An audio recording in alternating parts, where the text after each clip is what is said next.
주제는 1950년대 한국 사회. 제가 오늘 이제 주제를 1950년대 한국 사회를 보는 거는 다 똑같은데 그 중에서 이제 50년, 53년 한국 전쟁을 떼어내서 따로 소개한 이유는 이 한국 전쟁과 관련된 그 연구 주제와 그 성과들이 굉장히 많습니다. 해외 학계도 많고 국내 학계도 많고 그래서 이 교재를 이제 보시면 아시겠습니다만 이게 한국 전쟁이라고 하는 것은 이제 하나의 그 챕터로 해서 그렇게 서술을 했기 때문에 따로 이제 한 차시 정도 소개를 해드린 거고요. 두 번째 주제는 그 이후가 되는 전후 한국 전쟁 이후의 한국 사회가 되겠습니다. 그냥 뭐 연대기적으로 보면 1950년대이고요. 앞뒤의 맥락으로 보면 전후 사회가 되는 것이고 정치사를 기준으로 해서 보면은 이승만 정부 시기가 되겠습니다. 그 가운데서도 이제 정치, 경제, 사회 이런 걸 중심으로 해서 1950년대 한국 사회가 어떠한 사회였는가 하는 것을 좀 함께 나눠보고자 합니다. 1950년대 한국 사회는 과거에 이렇게 현대사 연구자들이 많이 주목하지 않았던 시기입니다. 그 이전 시기였던 한국 전쟁이라든지 그 이후가 되는 이제 박정희 정부 시기 6, 70년대 이 시기는 뭐 굉장히 이슈가 이렇게 막 뿜뿜 이렇게 하는 그런 시기이기 때문에 그 시기를 먼저 살펴보는데 좀 바빴고요. 1950년대는 사실 좀 많이 접근하지 못했습니다. 어떻게 보면 암흑기? 예. 그런데 이제 다시 1950년대 한국 사회를 연구자들이 검토하기 시작하면서 진정 이 대한민국 역사 현대사 가운데서 이 1950년대야말로 네이션 빌딩이라고 해야 되는 우리 대한민국을 이렇게 실질적으로 각 분야에서 만들어 나가는 그 골조를 형성해 나가는 그런 시기가 아니었던가 이렇게 주목을 하고 있습니다. 그런 맥락에서 정치, 경제, 사회 한번 보도록 하겠습니다. 먼저 이제 이승만 대통령이 이제 이끌던 이승만 정부 시기, 이승만 집권 시기였는데 이 이승만 시기는 학계에서 대체로 이런 표현을 많이 씁니다. 극우 반공 체제. 우리가 앞에서 살펴봤던 것처럼 1950년대 사회는 이제 한국 전쟁이라고 하는 엄청난 참화를 겪었고 체제와 이념을 달리한 적대 사회, 적대 진영과 싸웠기 때문에 반공이라고 하는 반공산주의죠, 반사회주의, 이 안티 커뮤니즘이라고 하는 이러한 그 어젠다를 부인할 수 없었습니다. 어떻게 보면 너무나 그런 자연스러운 그런 사회적 심리였다고 해야 되겠죠. 그런 점에서 보면 1950년대가 반공 체제였다라고 하는 것은 이상한 일은 아닙니다. 다만 그 반공 체제의 그 성격이 대단히 극단적이었다. 그 점에 좀 주목하고 있습니다. 그러니까 그러한 접근은 이제 다르게 표현해 보면 같은 어떤 반공 체제라고 하더라도 조금 그 소프트한 약간 그 연성화된 그런 체제가 있을 수가 있고 그리고 굉장히 스트롱한 그러한 체제가 있을 수가 있다. 그렇게 생각할 수가 있는 거죠. 그런 구분에 입각해서 보면 이 1950년대 이승만 정부 시기는 굉장히 그 극단적으로 반공을 추구하던 시기였다. 그렇게 볼 수가 있습니다.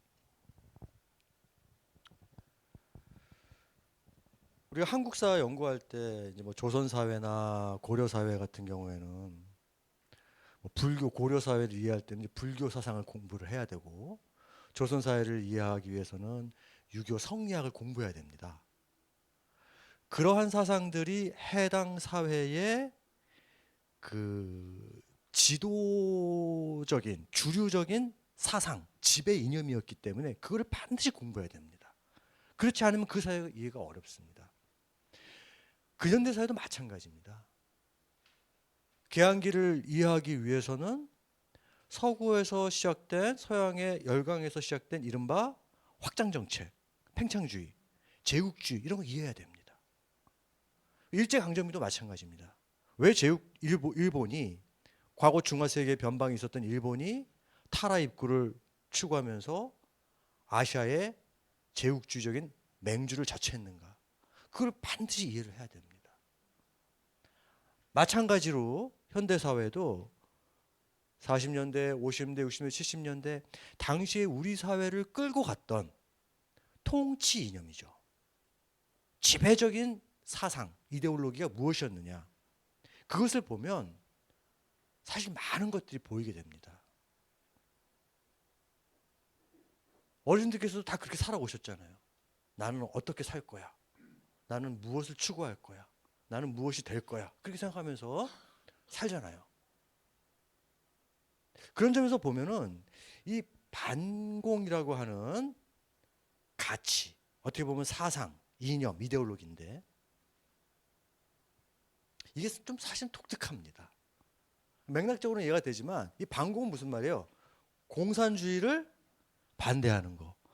공산주의 이념, 사회주의 이념, 공산주의 체제, 사회주의 체제를 반대한다는 것입니다. 이런 걸 우리가 흔히 안티테제라 그러죠.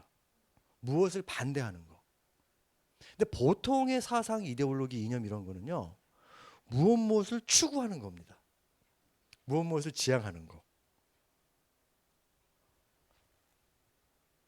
개인의 지향도 그렇잖아요.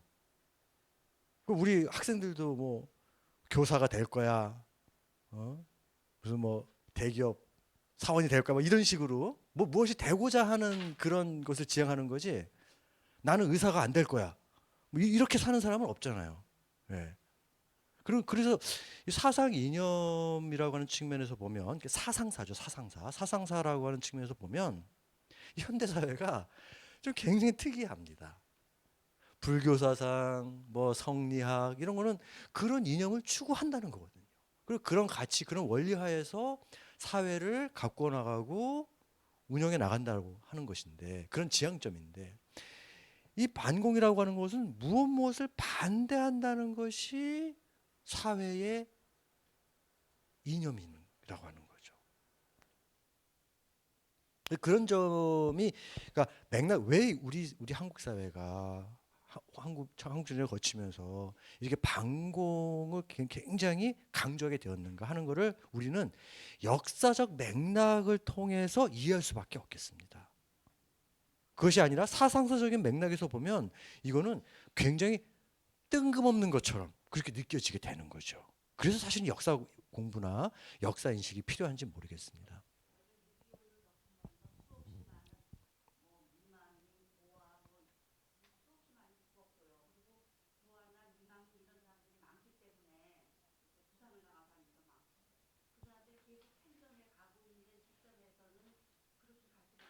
그렇습니다. 예. 그런 맥락에서 우리는 이해할 수밖에 없겠습니다. 이승만 시대 1950년대 정치사를 살펴보려고 하는데요. 몇 가지 특징을 이렇게 좀 나열해 봤습니다. 첫 번째는 이제 관료 기구의 사조직화 현상 이런 걸 얘기하는 겁니다. 여러분들 그 공과 사라는 개념 아시잖아요. 그죠? 공. 이렇게 쓰잖아요. 공. 예. 또는 뭐 아이고.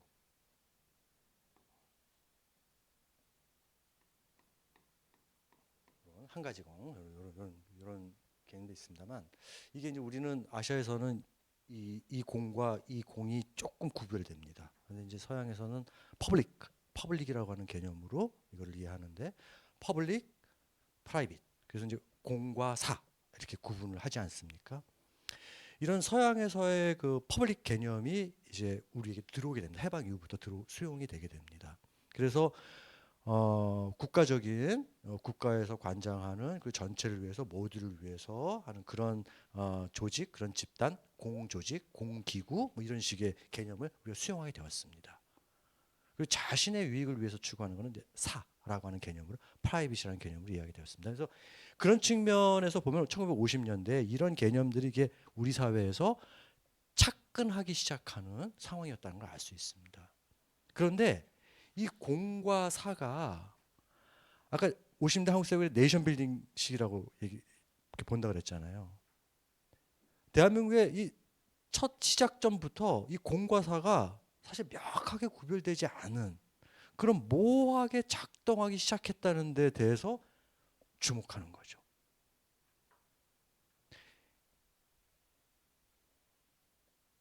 요거 똑같잖아요. 요거 뭔지 아시죠? 요거 한자로는 이제 아무 뭐 이게 특정 불특정한 거 이런 거 something에 해당되는 그런 개념인데 요게 이렇게 요 지붕 안에 들어가 있을 때 한 지붕 안에 들어가 있기 때문에 이게 공입니다. 그 요거는 요 왼쪽에 있는 좌변 뭔지 아세요? 벼죠 벼화 벼 가지고 요 벼를 자기 옆에다 이렇게 놓은 모양입니다. 그래서 이제 벼에서 여기 내 옆에 놓은 거는 프라이빗이고 여기 창고 같은 이런 이제 집에 이렇게 보관해 두는 것은 공적인 것이다. 그런 개념이 아시아에 있었습니다. 그래서 우리가 전통적으로 이런 개념을 이해했는데 네이션 빌딩 시기였던 1950년대에 이승만 시대에 안타깝게도 이게 굉장히 이렇게 엷어지게 됩니다.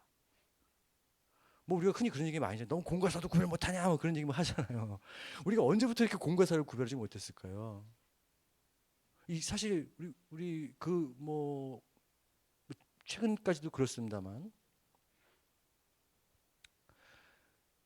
제가 이제 친구한테 그런 얘기를 들었어요. 회사 다니는 친구인데 회사에서 이렇게 와이프들 이렇게 부인들 모임을 하잖아요. 모임을 하는데 이사들 부인은 따로 모이고 부장들 부인은 따로 모이고 이렇게 한다는 거예요. 그래서 야 미쳤냐? 요즘에 지금 21세기인데 아직도 그러냐? 그랬더니 아직도 그런다는 거예요. 아니 그 남편이 이사고 남편이 부장이지 와이프는 회사하고 아무런 관계가 없는 사람들이잖아요. 공과 사가 이렇게 이런 의식이 굉장히 흐릿합니다. 최근에 뭐 이슈가 되는 뭐 이제 그 전 대통령 뭐 그런 문제도 사실 이런 되게 보면은 다 관련이 있습니다. 이게 어느 날 갑자기 이런 현상이 생겨나는 게 아니고요. 우리 한국 현대사에서 계속 이렇게 좀 뭔가 어 풀지 못하고 이렇게 가지런하게 정리되지 못하는 그러한 그 후유증 같은 것들이 계속 남아서 나중에 이제 엄청난 문제가 생기게 되는 건데 그거 말씀드리고 싶은 겁니다. 1950년대 이때부터 예를 들면 요거 이제 뭐 지워야 되나요? 예. 그 다음 사진인데 누군지 아시죠? 예, 이승만 전 대통령입니다. 그리고 요분 예, 여기 저 있습니다. 프란체스카 여사 어느 나라 사람입니까? 예, 예. 오스트리아? 오스트리아입니까? 오스트레일리아입니까? 오스트리아 맞습니다. 예. 근데 우리 한국에서요 처음에 그걸 몰랐어요. 그래가지고 오스트리아하고 오스트레일리아를 헷갈려가지고 호주댁이라 맞습니다. 정확하게 하시네요. 호주댁이라 그랬습니다. 호주댁. 예. 출신은 그 오스트리아 딱 봐도 좀 게르만 좀 인상이 있죠. 게르만족. 이렇게 부부시고 퍼스트레이 초대 퍼스트레이디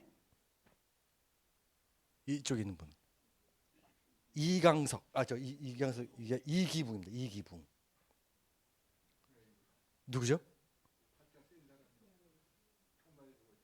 네네네네 아들이 네네 4.19하고 일가족 다 아버지 죽이고 어머니 죽이고 동생 죽이고 저희 이렇게 해가지고 비참하게 그 몰락한 집안입니다.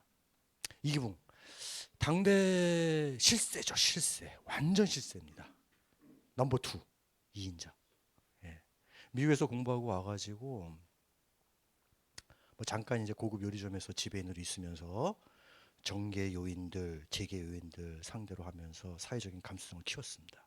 그러다가 이승만 이제 밑으로 비서로 들어가가지고 수적처럼 그렇게 성장해서 나중에 이제 국회 부장 역임하고 대통령 후보로까지 부통령 후보로까지 나섰으나 4.19 혁명에 의해 가지고 몰락한 그런 인물입니다. 1인자, 2인자 그 사진입니다. 이분은 그 2인자의 부인 박마리아 여사. 굉장히 유명한 분입니다. 박마리아 여사. 예. 뭐 신여성 중에서 뭐 손꼽힐 만한 정도의 그 아주 인텔리셨고 영어도 굉장히 잘 구사하셨고 예. 그 이화여전 출신입니다. 그래서 뭐 굉장히 그 여성계뿐만 아니라 정치권에서도 굉장히 큰 역할을 했고 그 부인이 이제 이기붕이 되겠습니다. 요 끝에 있는 그 두 청년은 바로 이기붕, 박마리아 사이에서 낳은 첫째 아들 이강석, 둘째 아들 이강욱이 되겠습니다. 안타깝게도 이승만 대통령 프란체스카 여사 슬하에는 자녀가 없었습니다. 원인은 알 수가 없습니다만 빗소리가 막 나오고 이거 지금. 예. 뭐 비 오는데 뭐 할 거 있습니까? 공부나 해야죠. 그래서 이렇게 같이 어느 날 50년대 어느 날 경무대에 찍은 사진인데 굉장히 사이가 좋았습니다. 그리고 이제 박마리아 여사도 영어 좀 곧잘 하셨기 때문에 프란체스카 여사하고 이제 영어로 소통도 많이 했고 그래서 이제 두 아들 데리고 가가지고 뭐 이렇게 사진도 찍고 이승만 대통령께서도 굉장히 귀여워하셨다 그래요. 머리도 많이 쓰다듬어 주고. 근데 어느 날 그 이제 이기붕 씨가 집에 가서 부인에게 이게 웬 병고입니까? 이렇게 얘기하는 거예요. 여보, 오늘 영감님의 눈빛을 보니까 아무래도 슬아의 자녀가 없으신 거를 많이 속상해 하시는 것 같아. 우리는 아들이 둘이나 있지 않소? 이렇게 얘기를 하는 겁니다. 무슨 말인가요? 예.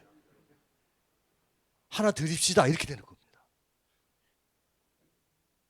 그래서 하나를 드려요. 큰 아들을 드렸을까요? 작은 아들을 드렸을까요? 이게 쉬운 일이 아니지 않습니까? 양자 제도를 보면요, 우리가 뭐 조선 사회에서도 양자 제도는 굉장히 흔히 있습니다. 그 이제 가계에 적자가 없을 때 보통의 양자는 전혀 모르는 사람한테 드리지 않고 이제 집안에서 드립니다. 사촌이나 뭐 육촌이나 팔촌 중에서 이렇게 가까운 사람을 들여서 그 이제 이른바 가계를 잇는 그런 굉장히 그 유교적인 그런 사고 의식인데 이승만 대통령께서는 젊었을 때부터 해외에서 많이 생활하시고 그래가지고 굉장히 그 오늘날로 얘기하면 굉장히 사고가 이렇게 글로벌하신 분이에요. 예. 그러니까 보세요. 와이프도 아니 요즘도 외국인하고 저 뭐 남성이나 여성이나 결혼하기가 쉽지가 않은데 이때 첫 그 영부인이 외국인이었다고요. 그런 거 보면 이승만 대통령의 이 감수성이나 성향이 굉장히 개방적이라고 하는 걸 알 수가 있습니다.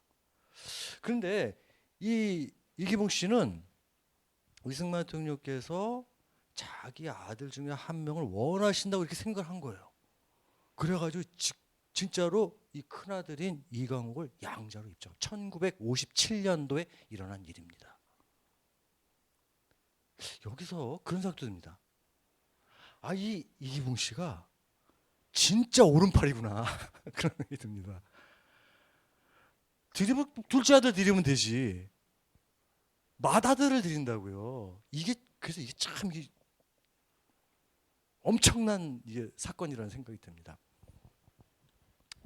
1957년도에 이기붕 씨의 큰아들이 이승만 대통령으로 이제 입양이 되면서 이 사건이 세간에 크게 알려지게 됩니다. 굉장히 큰 뉴스였죠. 신문에도 나오고 잡지도 나오고. 근데요, 이 강석이라고 하는 친구, 당시 20대 초반이었습니다. 23살이었나요? 지금으로 말하면 대학생 정도 되는 나이인데. 이 친구 입장에서 보면은 하루아침에 신분이 바뀐 겁니다. 예, 프린스가 된 거예요. 어느 날 갑자기. 생부는 당대의 2인자, 양부는 넘버원. 이런 소셜 포지션이 있을까요? 엄청난 거죠. 되게 보면은 이제 갑자기 이렇게 상황이 바뀌고 환경이 바뀌면 이걸 컨트롤하기 어렵다 그러잖아요. 갑자기 복권 막 그 큰 거 맞으면은 좀 불행해진다면서요. 뭐 잘 모르겠습니다. 뭐 속설인지 실제인지 모르겠습니다만. 근데 이 친구가 이 57년 사건 있은 다음에 그래서인지 좀 막 나갑니다. 예, 막 나갑니다. 술집에 가서 난동을 부리고 막 그 군대 앞에 그 근무하는 그 헌병이 자기를 못 알아보고 그 격리를 안 한다고 막 조인트를 까고 신문에도 나오고 막 경찰서도 끌려가고 이렇게 막 요즘으로 말하면 뭐 사고 뭉치 갑자기 이렇게 등극하게 됩니다. 그 사건들이 이렇게 알려지게 되면서 비슷한 연배에 강성병이라고 하는 친구가 있었습니다. 강성병이라고 하는 사람이 이런 뉴스들을 보면서 이강석을 동경하기 시작합니다. 아, 나도 저런 집안에서 태어났으면 얼마나 좋을까. 내가 이강석이라면 얼마나 좋을까. 그러면서 막 심취하게 됩니다. 그러다 어느 날 갑자기 나는 지금부터 이강석이야. 이렇게 됩니다. 그래서 이강석 행세를 하기 시작해요. 가짜 이강석 사건입니다. 예, 귀하신 몸. 그 사건이 1957년도에 발생하게 됩니다. 이 사건 뭐 여러분들께서 들어보시던 것 같은데 젊은 애들은 이거 몰라요. 젊은 학생들은 전혀 모릅니다. 이승만도 모르는데요, 뭐. 이때 이 강성병이라는 친구는 약간 머리가 좀 아픈 친구였습니다. 치료받은 경험도 있고. 근데 이제 뭐 어떤 그 상황에 계속 집착하면서 막 상상의 나를 펴고 펴다가 어느 순간 그렇게 된 거죠. 그래가지고 경주, 대구 막 이런 데 돌아다니면 사기를 칩니다. 다 넘어갑니다. 예. 내가 도련님 비서인데 그렇게 전화를 해놓고 자기가 갑니다. 1인 2역도 하고 막 그래요. 3역도 하고. 가서 경주경찰서장, 경주경찰시장, 그다음에 경주 주둔 그 군 사단장 다 넘어갑니다. 귀하신 몸 납시셨습니까? 이렇게 하면서 아니 이 가짜지만 어쨌든 진짜 이강석이라고 대통령의 아들이라고 생각하고 식사 대접을 하는 거 아닙니까? 그러면 그냥 잘 호의적으로 대접해서 돌려보내면 되지. 이 이강석을 앉혀놓고 시장, 경찰서장, 도지사 이런 사람들이 브리핑을 합니다. 시정 현황 브리핑. 이건 이렇고요. 이건 이렇고요. 도둑놈 몇 명 잡았고요. 제가 무슨 말 하려고 하시는지 눈치채셨죠? 아니 대통령의 아들이면 아들이지. 대통령 아들한테 시정 현황을 왜 보고를 해야 되는 겁니까? 공과사가 이게 안 되는 거예요. 공과사 구별이. 이 사건이 나중에 발각돼 가지고 크게 이슈가 되는데 뭐 신문 잡지에 그 당시에 보면요 막 도배가 됩니다. 예. 재판도 받아요. 그 강성병이라는 친구가 당시 경북도지사의 그 아들하고 진짜 이강석이하고는 친구였습니다. 그래서 도지사가 처음에 그걸 모르고 이제 자기 집에 가짜를 초대해가지고 밥 먹인다고 불러가지고 아무개야 저 도련님 오셨으니까 인사드려야지. 그래가지고 자기 아들을 불렀는데 딱 보니까 아버지 아닌데요. 이렇게 된 거예요. 그래가지고 거기서 담배 때려잡혀가지고 예, 헌병대 압송돼가지고 서울로 끌려갑니다. 재판을 받는데 이 친구가 가짜가 막 기가 막힌 얘기를 막 해요. 예. 그래서 그 지방 그 시정 그 같은 거 기강이 잘 잡혀 있는지 내가 그 확인하는 차 가봤다 막 이런 식으로 막 그냥 말도 안 되는 얘기 막 하고 뭐 신문 기자들은 재밌으니까 막 싸워가지고 보도를 하고 그런 이슈거리가 됐습니다. 그 사건이 1957년 세간에 알려진 가짜 이강석 사건입니다. 어떻게 보면 해프닝에 가까운 사건이라고 볼 수 있지만 저는 이런 해프닝에 가까운 사건을 통해서 1950년대 한국 사회를 보고자 합니다. 잘 한번 기억해 보십시오. 이와 유사한 사건이 이때뿐이었나요? 역대 대통령 아들들 다 이렇게 다 거의 대부분 이렇게 됐죠. 이게 왜 이렇게 되는 걸까요? 아니 본인이 그 아버지가 남편이 대통령이지 왜 그 나머지 가족들이 다 로얄 패밀리가 돼야 되는 겁니까? 지금이 신분제 사회입니까? 이러한 문제가 우리 한국 현대사를 좀 전반적으로 쭉 보면서 왜 이런 사건들이 자꾸 반복되는가 하는 것들 좀 역사적인 감성을 가지고 접근할 때에 좀 이해가 되고 해결책도 찾아질 거라는 생각이 듭니다. 1950년대 이 친일화 문제는 사실 이제 여러 측면에서 우리가 생각해 볼 측면이 있는데 지난 주체 여러분들께서 공부하셨겠습니다만 해방 이후에 안타깝게도 이 친일파 민족 반역자 부일 세력이라고 하는 그런 집단을 우리 사회가 우리 커뮤니티가 온전하게 해결하지 못했어요. 그래서 50년대까지 그대로 이어지게 됩니다. 특히 경찰의 친일화라고 하는 의미는 일제강점기에 경찰의 직에 종사했던 분들이 아무런 사과나 반성이나 그에 응당한 책임을 지지 않은 상태에서 그대로 요직에 이렇게 머물면서 승진했다라고 하는 그런 의미입니다. 아니 과거에 잘못할 수 있죠, 뭐 사람이 다. 우리도 살아가면서 잘잘못 경험하고 그러지 않습니까? 근데 문제는 사과하고 반성해야죠. 미안하다고 진심으로 용서를 빌어야 되는 거 아닙니까? 그리고 그에 응당한 처분을 달게 받고 그리고 나서 다시 새로운 삶을 살면 되죠. 근데 안타깝게도 그런 분들이 없었다는 겁니다. 경찰직에.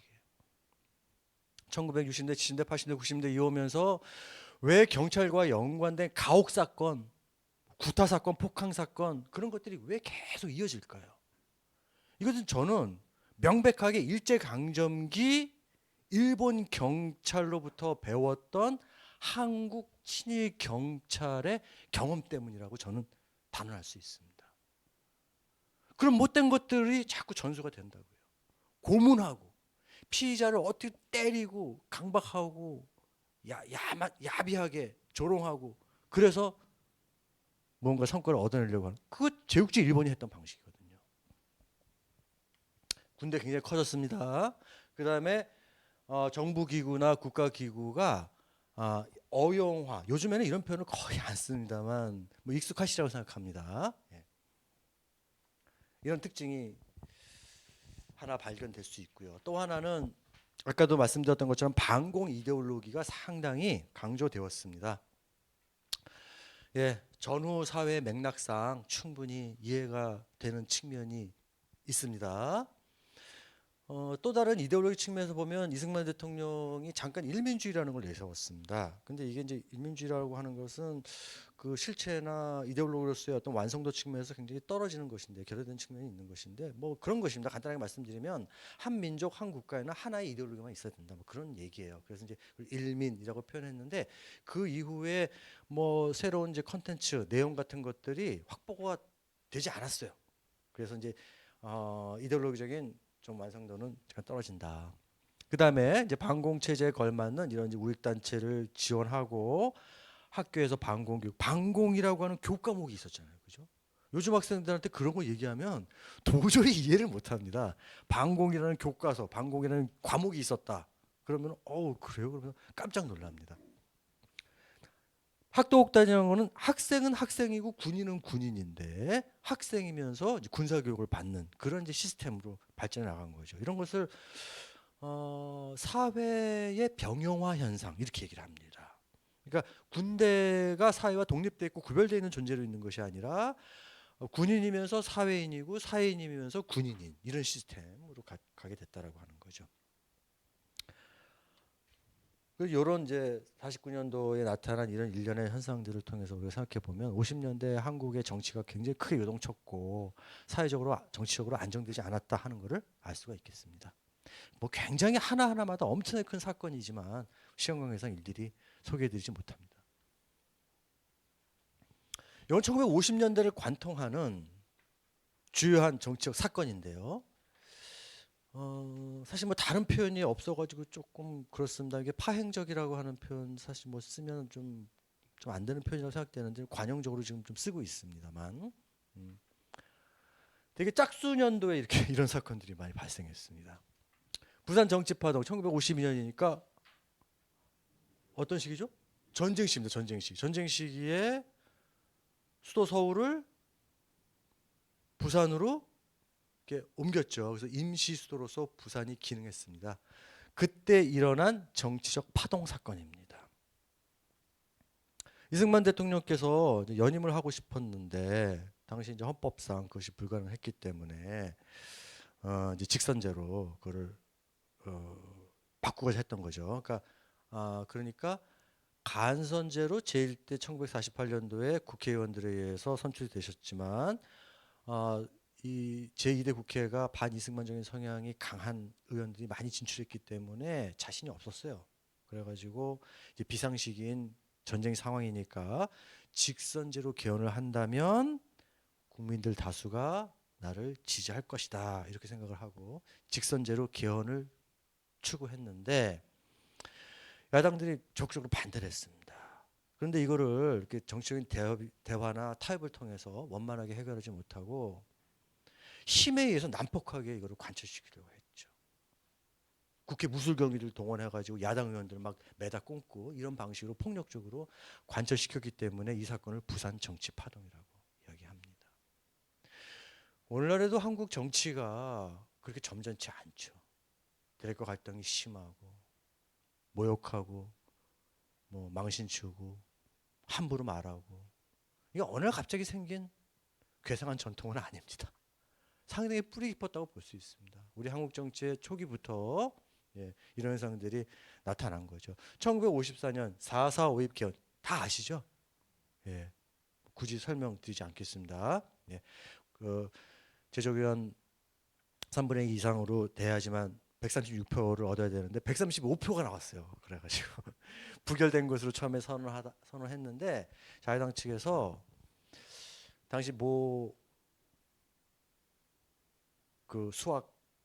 서울대 수학교육과에 있었던 이모 교수한테 자문을 받아보니까 4.4 5.2이라고 하는 원리가 있다더라 하는 걸 알게 됩니다. 그래가지고 그 다음날 0.333333은 한 명의 인간으로 볼 수 없기 때문에 떼내야 된다. 그래가지고 이제 위협표라고 인정을 하고 다시 번복하는 그런 초유의 사건이 벌어지게 됐죠. 지금으로 생각하면 굉장히 어설픈 그러한 수식이고 논리이지만 이 당시에 정치적인 이해관계를 위해서 이런 유치한 이 논리, 이론 이런 것들을 그냥 가차없이 난폭하게 써먹은 거죠. 요즘은 안 그렇습니까? 이게 자꾸 이러한 부정적인 그런 경험들이 자꾸 반복이 되는 거예요. 어느 순간은 끊어내야 되는데 말이죠.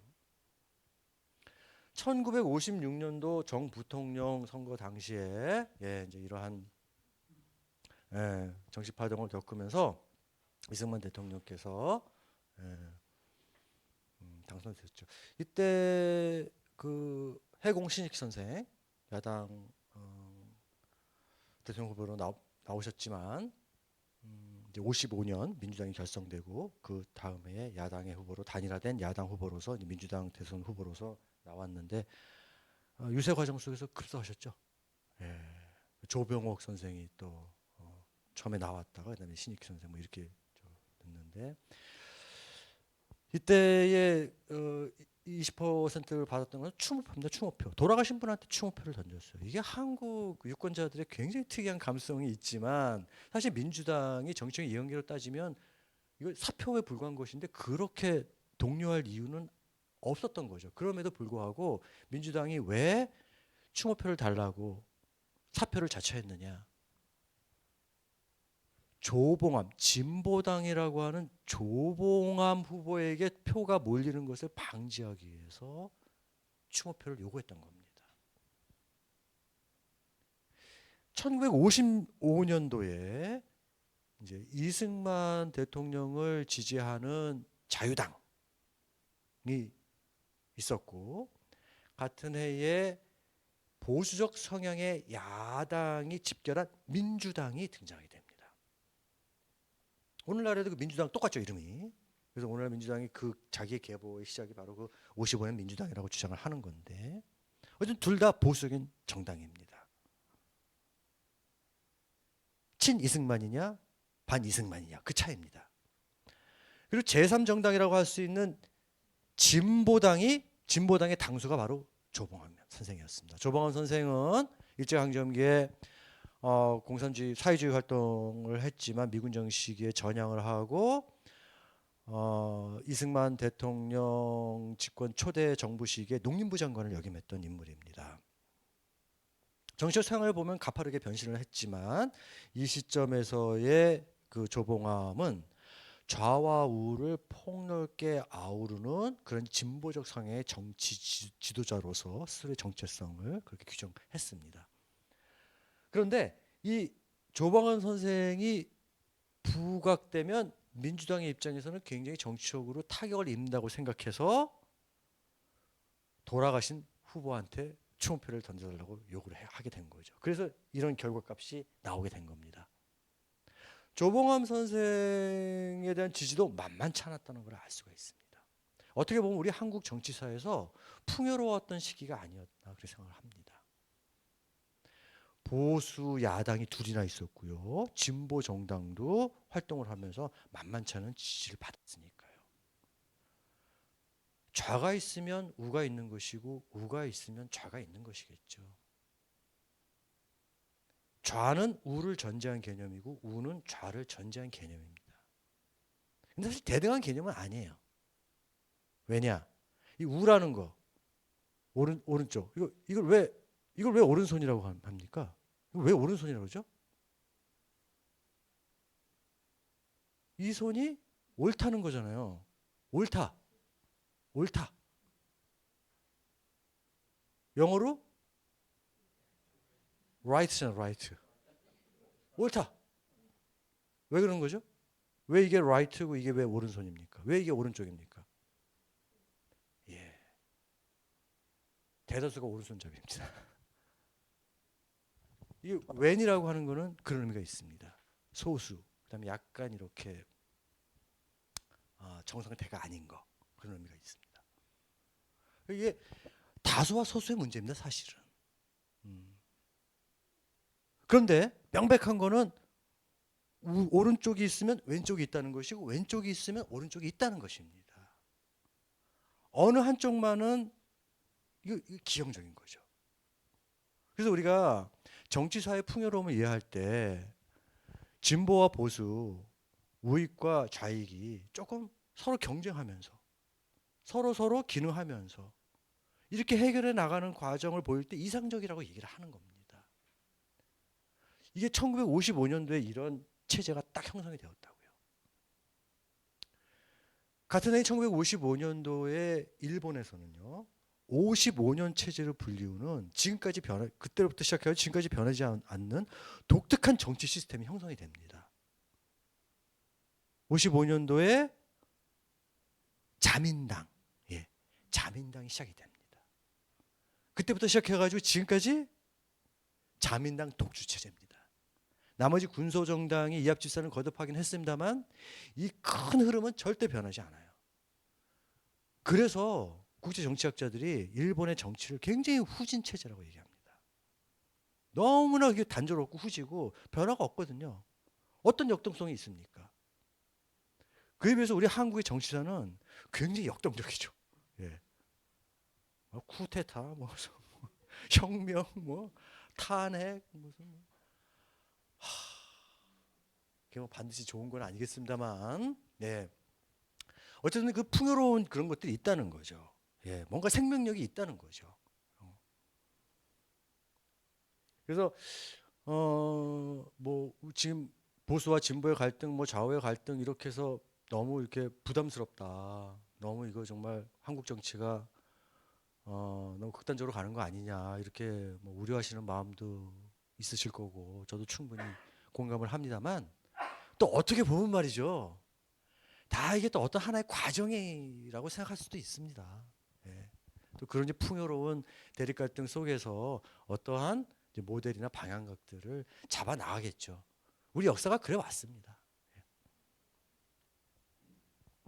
제가 말씀드린 것처럼 이제 자유당, 민주당, 진보당 이런 이제 보수 야당과 진보당이 함께 공존하면서 경쟁하는 그러한 특징도 살펴볼 수 있다.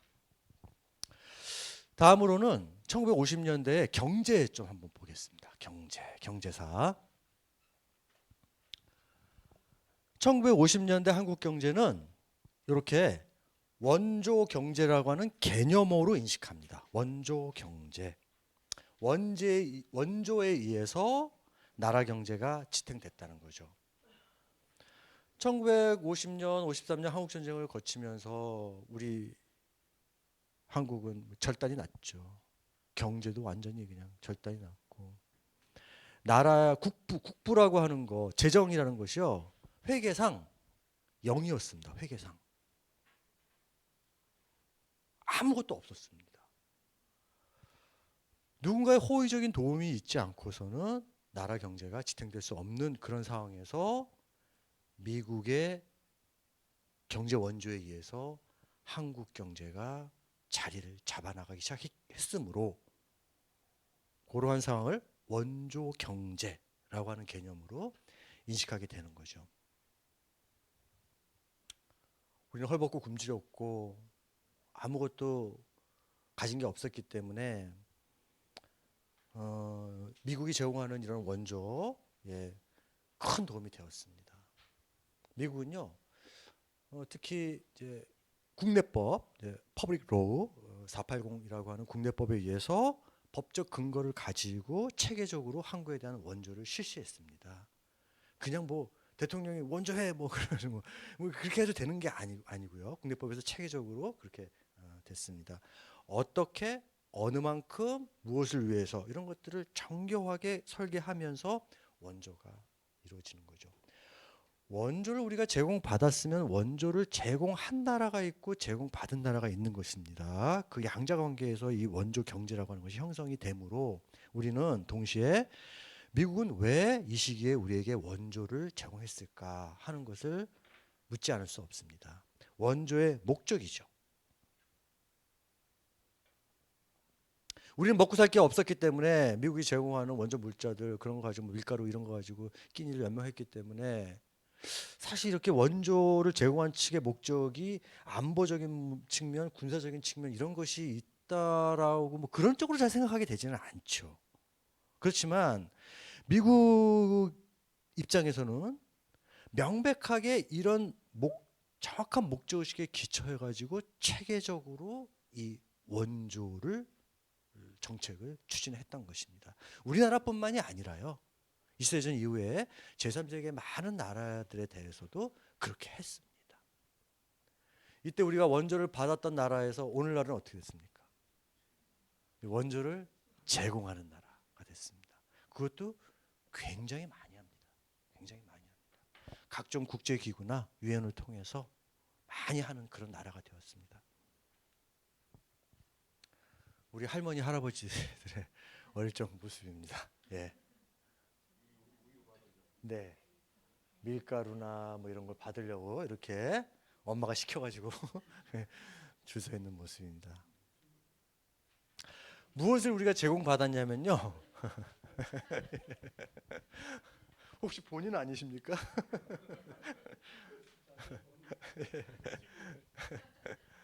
잉여 농산물입니다. 예, 남아 돌아가는 거 주로 이제 밀입니다. 휘트, 밀. 예, 밀을 대대적으로 제공받았습니다.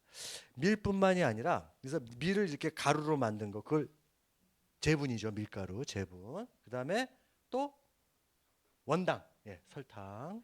예, 그다음에 면, 커튼. 예. 이게 세 개 다 하얀색입니다. 그래서 300 산업. 예, 이런 원료들을 무상으로 제공받아 가지고 이거는 이런 거는 먹고 이런 건 이제 가공품으로 여러 가지로 활용할 수가 있는 거고, 예, 이런 것들은 예, 옷을 지어서 입게 됩니다. 근데 이것 자체만 가지고 나라 경제를 움직일 수는 없기 때문에 이렇게 원재료를 제공을 받으면 이거를 업자들에게 정부가 넘기는 거죠.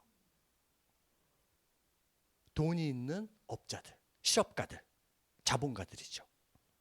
이 사람들이 이걸 넘겨받는 대신에 굉장히 싼 값으로 넘겨받는 겁니다. 굉장히 싼 값으로 넘겨받고 그 돈을 금액을 정부에 지급을 합니다. 그러면 정부는 이제 자산이 재정이 생기겠죠. 그걸 뭐라고 하냐면은 대충 자금이라고 합니다. 그래서 카운터파트 펀드가 되겠습니다. 예. 이게 대신 충당했다 그런 얘기입니다. 이런 거를 받아가지고 화폐 자본으로 바꿔가지고 나라 재정으로 활용하게 되었다 하는 겁니다. 이제 그걸 가지고 요소요소에 국가가 정부가 사용을 하는 거죠. 그런 시스템이었습니다. 그리고 이 대충 자금의 거의 절반에 가까운 상당한 금액이 70만 대군으로 늘어난 군대를 먹여 살리는데 쓰여졌습니다. 장비, 예, 그다음에 경상자금 뭐 이런 걸로 물자 제공 이런 데로 식량 이런 걸로 쓰여졌습니다. 예나 지금이나 군대라고 하는 거는 소비 집단이잖아요. 생산 집단은 아니죠. 군인이 뭘 생산합니까? 예? 아무것도 생산하지 않습니다. 그렇기 때문에 나라 경제 측면에서 보면은 군대 이렇게 많은 예산이 들어가는 거는 사실 정상적인 건 아니죠. 그러나 누차 말씀드렸던 것처럼 한국 전쟁을 거치고 난 상황에서의 50년대라는 걸 우리는 잊지 않으면 안 됩니다. 그래서 갑자기 늘어난 비대해진 한국군을 유지하기 위해서는 안보 이슈가 상존하는 상황을 해서 대응하기 위해서는 어쩔 수 없는 그런 과정이었다고 볼 수가 있습니다. 이런 방식으로 경제를 운영해 나갔습니다. 또 하나는 이제 귀속 재산을 불화해 나가면서 국가 재정을 안정적으로 확보하기 시작했는데요. 귀속 재산 무슨 말일까요? 네네네 맞습니다. 일제강점기에 일본인들 또는 일본 기업이 남기고 간 재산들 그런 걸 적산이라고 했습니다. 적산, 적의 재산, 예, enemy's property. 그래서 적산이라고 불렸는데 그거를 이제 계속 적산이라고 해서 갖고 있을 수만은 없잖아요, 정부가. 그래서 돈이 있는 사람에게 싸게 불화를 하면서 거기서 오는 자금을 가지고 운용을 해야 될 필요가 생겼습니다. 그런 과정을 귀속 재산의 불화 넘긴다는 거죠. 과정이라고 볼 수 있습니다. 그런데 이 과정에서 좀 투명하게 잘 안 됐습니다. 예, 일부 좀 뭐 요즘에 짬짬이 뭐 그런 말 쓰잖아요. 짬짬이 그래서 짬짬이 해가지고 예 이때부터 부정부패가 있었습니다. 또 하나 아까 300산업 얘기하면서 세 가지 하얀 거 그거 엄청 우리가 제공받았다 그랬잖아요. 예. 지금도 한번 떠올려 보십시오. 밀가루 만드는 그 회사들 있잖아요. 몇 개나 됩니까? 아, 몇 개 안 돼요. 그죠? 뭐 눈표시 있는 거 이런 거 하고 뭐 곰돌이 이렇게 있는 거 뭐 그런 거 몇 개 안 되잖아요. 그죠? 예. 몇몇 기업이 독식을 했습니다. 그 특정 기업에게만 굉장히 싼 값으로 집중적으로 이 물자들이 제공이 된 거죠. 그러면서 이 사람들이 갑자기 이제 재벌로 급부상하게 됩니다. 50년대 대표적으로 출전한 기업이 이제 사모기업이나 그 다음에 LG. 예. 그시 집안이 바로 이때 50년대에 이 원조 물자를 받아가지고 이제 신흥 그 자산가로 이제 일어선 대표적인 그런 케이스가 되겠습니다. 근데 문제는 이 과정에서 특정한 그 관료들, 경제 관료들이죠. 예, 특정한 경제 관료들하고 특정한 경제인들이 이렇게 유착하는 현상들, 이런 현상들이 발생하였으므로 이것을 무엇이라고 부르냐면 정경유착이라고 부르기 시작했다는 겁니다. 정경유착이라고 하는 개념이 굉장히 오래된 개념이라고 하는 것을 알 수가 있습니다. 1950년대 네이션 빌딩, 한국을 이제 막 만들어 나가는 그 시작점에서부터 우리는 정경유착 현상을 확실하게 목격할 수가 있습니다. 이거 60년대 나온 것도 아니고 70년대, 80년대 나온 것도 아닙니다. 그러다가 1950년대 말이 되면 미국의 원조 정책 자체가 바뀌게 됩니다. 정확하게 1959년도부터 바뀌기 시작합니다. 아니 원조를요. 요즘에도 뭐 수혜나고 얼마 전에도 뭐 산불나고 그래가지고 굉장히 힘드신 분들 많이 있으셨잖아요.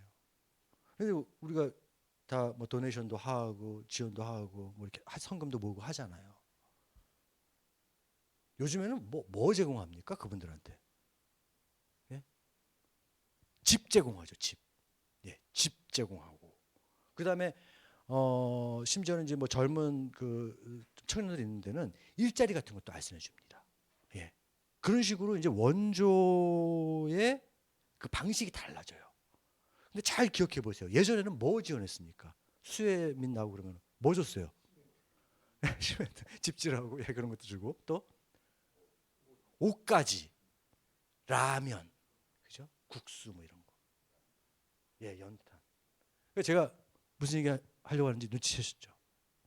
이 원조라는 게 잠깐 그 생활을 지탱해 주기 위한 요량으로 제공할 수 있는 품목들이 있고 장기적으로 중장기적으로 안정적으로 자립하고 갱생할 수 있는데 도움이 되는 아이템들이 있다는 겁니다. 예전에 우리는 그냥 디립딱 그냥 라면만 보냈어요. 요즘 그거는 그냥 먹으면 없어지는 거잖아요. 지금 우리 한국이 뭐 아프리카나 뭐 여러 아시아나 여러 나라들 많이 원조하는데요. 지금 뭐 원조하시는지 아세요? 기술, 장비 이런 거 가르칩니다. 농업 기술 가르칩니다. 예. 그 다음에 뭐 트랙터, 트럭 이런 거 합니다. 그래서 자립할 수 있는 근본적인 힘을 주는 거죠. 제공해 주는 거죠. 그 마음이 느껴지지 않습니까? 그 삼양라면만 맨날 줘봐야 그거 먹으면 없어지는 거거든요. 옷 입으면 그냥 닳아서 그냥 없어지는 거 아닙니까? 미국도 마찬가지였습니다. 그래서 50대 말이 되면서 이런 소모적인 원조 물자만을 제공해서는 제3세계가 근본적으로 나아지기 어렵다. 그래서 이제는 자립심을 키워준다라고 하는 차원에서 원조를 점차적으로 중단하고 이제 돈을 꿔주기 시작합니다. 우리 다음 주에 살펴보겠습니다만 1960년대는 그런 의미에서 차관 경제의 시대입니다. 1950년대는 무슨 경제 시대요? 원조 경제 시대. 1960년대는 차관 경제 시대. 예, 그렇게 달라지게 됩니다. 그래서 이런 새로운 관계 변화의 직면에서 이제 4.19 직후에 민주당 정부는 우리 스스로 경제 개발을 해야 되겠다, 자립해야 되겠다 그런 계획을 세우게 됩니다. 그래서 이제 근데 뭐 61년도에 이제 그 군부 쿠데타가 일어나가지고 박정희 정부가 그거를 계승해서 이른바 경제개발 5개년 계획을 체계적으로 추진해 나가게 되는 거죠. 당시 뭐 구직, 예, 구직자의 서름. 뭐 이때나 지금이나 좀 저도 뭐 학생들 이렇게 앞에 있습니다만 참 기성세대로서 부끄럽습니다. 지금 너무 일자리가 마땅치 않고 뭐 대우도 좋지 않고 비정규직이라는 이름으로 그 사실은 그 노동력을 함부로 하는 거 아닙니까? 예, 불평등하게 하는 거고. 예, 세 번째 주제는 1950년대 사회에서 여러 면들 잠깐 보겠습니다. 우리가 30분까지인데 어느덧 시간이 다 됐는데 조금만 양해해 주십시오. 빠르게 좀 맞춰보도록 하겠습니다. 1950년대부터 본격적으로 나타난 현상이 이농 현상입니다. 도시로 집중되고요. 농촌 인구가 해체되고 공동화, 텅텅 비게 됩니다. 49년 17%, 55년도 24%, 60년도 28%. 지금은 몇 퍼센트나 될까요? 70%좀 더 쓰시죠. 좀 더 쓰시죠. 아이, 아직 한참 멀었습니다. 도시 인구가 98%입니다. 그러니까 이게 심각한 거죠. 네, 도시 거주 인구가. 이게 이때부터 시작되었다는 거. 그러니까 어떻게 보면 이제 산업화 시대에 본격적으로 들어가는 초기 시기였다. 그다음에 교육적인 측면에서 보면 우리는 교육에 목매는 민족이죠. 그 원인은 무엇일까에 대해서 여러 다각도로 뭐 다 이렇게 뭐 저 논의하고 있습니다만 사실 이게요 이제 학습 효과라고 저는 생각합니다. 현대사를 연구하면서 왜 우리가 이렇게 교육에 그 막 몰빵을 하고 부모들 그 돈 벌어갖고 다 그 사교육에다 그냥 거기다 그냥 이게요 철저한 근현대 사회 학습 효과입니다. 일제강점기 이후부터 배운 놈이 잘 되거든요. 배운 놈이 판검사 되고 관계로 진출하고 공무원 되고 막 이렇게 하니까 이런 학습 효과에 의해서 계속 가르치고자 하는 겁니다. 그거 외에는 저는 다른 이유는 없다고 생각합니다. 그래서 언젠가는 이걸 끊어야죠. 블루칼라, 화이트칼라 이거 구별 없이 열심히 고생하고 사회에 기여하고 이타적인 사람들이 많은 경제적인 혜택을 입어야 되는데 아직 우리가 그런 과제를 해결하지 못하고 있는 겁니다. 그리고 특징은 이제 미국의 교육 원조가 도움이 되었고 이른바 유학, 유학자들이 출신들이 이제 각계에서 출연해가지고 우리 사회를 이끌어 나가게 되었다. 50년대 어린이들 모습입니다. 예, 그 당시 사진이에요. 그리고 이런 거 기억나시죠? 여기 이렇게 손수건 이렇게 해가지고, 예, 이 코찔찔이들 보세요. 이런 과정은 결국은 이제 미국의 도움, 그다음에 한국 전쟁 이후로 미국의 안보적인, 군사적인, 경제적인 도움에 의해서 우리가 이제 나라를 건사했기 때문에 미국에 대한 그런 환타지, 미국에 대한 긍정적인 감정이 굉장히 자라게 되었습니다. 그래서 미국적인 것은 다 좋은 것이고 서구적인 것이고 그것은 근대적인 것이고 우리가 배워야 할 것이다라고 하는 그런 인식들이 막 생겨나게 됩니다. 미국 할 때 이 아름다울 미자 쓰시는 거 아시죠? 예. 근데 이 아시아의 여러 나라들이 다 미국을 아름다울 미자를 쓰는 건 아닙니다. 예, 미국은 중국은 쌀미자를 쓰고요. 근데 제가 이렇게 조사를 해봤어요. 우리가 언제부터 이 아름다운 미자를 쓰기 시작했는가 신문에서 지금은 다 한글 신문이지만 80대 말까지는 다 그 혼용했잖아요. 쭉 보면요, 정확하게 1953년 한국 전쟁을 이렇게 경과하면서 어느 순간 이게 아름다운 미자로 싹 바뀝니다. 신문에서. 해방 직후만 해도 쌀미자였어요. 쌀미자로 상징되는 이미지는 뭡니까? 예, 부자 나라. 부자 나라. 미국은 부자 나라. 그런 거였어요. 근데 그게 아름다울 미자로 바뀝니다. 정확하게 한국 전쟁을 거치면서 우리에게 도움을 준 나라, 우리의 은인이 된 나라. 그리고 50년대 이러한 교육으로까지 그런 인식들이 체계적으로 정착이 되면서 이제 미국을 중심으로 한 세계관이 형성이 된 거죠. 일제강점기에는 사실상 일본을 중심으로 한 세계관이 형성되었습니다. 그 이전에는 중국을 중심으로 한 중화 세계관에 입각해 있었던 것인데 50년대 이후부터 이제 이런 식으로 우리 인식이 세계관이 변하게 되었다. 우리 사회 어떤 사회 심리를 이해할 수 있는 중요한 하나의 특징이 된다. 그런 걸 좀 말씀드려 봅니다. 네, 이상으로 제가 준비한 내용들은 다 전달해 드렸고요. 시간이 좀 많이 초과돼서 죄송합니다. 혹시 뭐 질문 사항이나 꼭 하시고 싶은 말씀이 있으시면 말씀해 주십시오.